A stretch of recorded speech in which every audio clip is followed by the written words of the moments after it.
idaacadda intiinaba xalay codkii madaxweynaha allaha barakeeyo madaxweynuhu waa madaxweynahayagii haddaannu shicibka buntland nahay kuma qancin xalay madaxweynuhu wuxuu yidhi namana qancin karayso wax dan buntlaana oo ay federaalka isku hayaan haba yaraatee madaxweyne afkiisa kamaanu maqal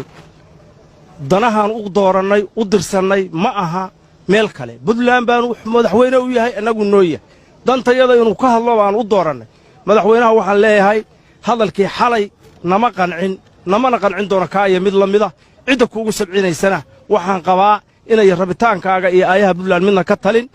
mana rabno annagu waxaan suurtagalahay inaan kugu riyaaqno madaxweyne hadalkii xalay raalligelin ka bixi kana noqo saasaan annagu leennahay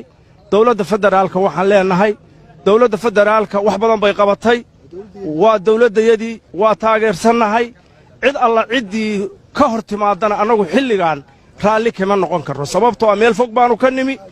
waxaannu maanta maraynaa hillaac yar baa noo baxay biyihiisii iyo naqiisii baannu degnay ciidamadii dalka soomaaliya baa abuurmay waad aragnaa awooddooda iyo sida looga qaylinayo imaaraad waxay ku hadleen baannu maqlaynaa dantay dalka ka lahaayeen baannu ognahay rag waaweyn baan nahay kor waayeel waa wadayndho waxaan codsanaynaa madaxweynuhu inuu shicibkiisa u soo noqdo isagii shicibkiisu caawa isma haystaan arrintaa waa ku guuxnay xalana nama ay qancin mana aanu seexan cara awgeed sidaasaan leennahay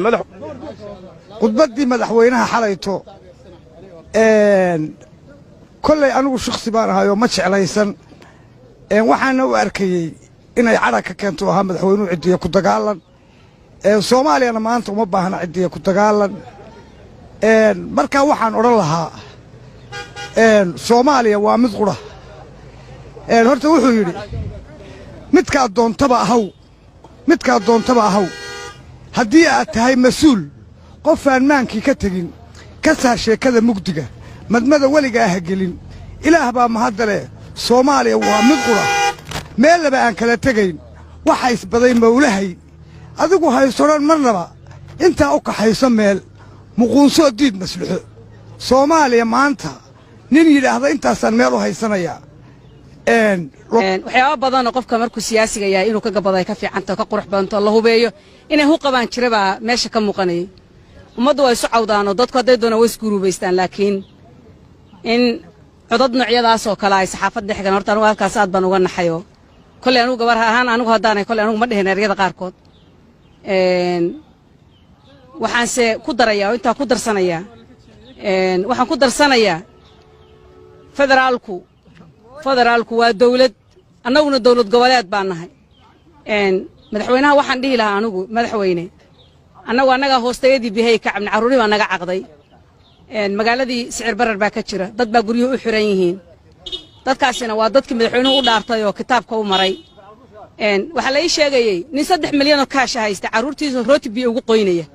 oo magaalada dhexdeeda waddani oo dadka magaalada joogaya oo gaay rubc sonkora wuxuu ku soo gato marka dar inaan dawlad federaal iyo gada ka hadalna anaga danimo nooguma jiro taayadii baan cuslaysay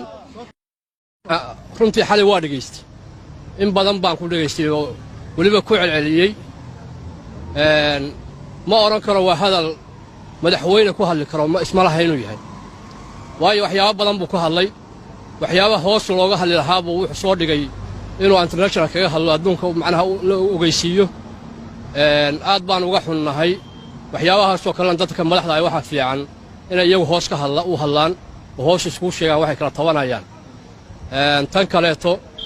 waxaan leeyahay annagu reer puntland haddaanu nahay xaqiiqatan madaxweynaha iyaga waa dhaliilaynaa aad baan u dhaliilaynaa dhaliishana inuu qaato weeye waa in uu ka shaqeeyo sidii dawladda federaalka ay gacanta cagmahada iskugu taagi lahayd inuu ka shaqeeyaa puntland loo dhisay looma dhisin inuu dumiyo looma dhisin tan kale waxaan leeyahay madaxweynaha dowladda federaalka Soomaaliya mudane maxamed cabdullaahi farmaajo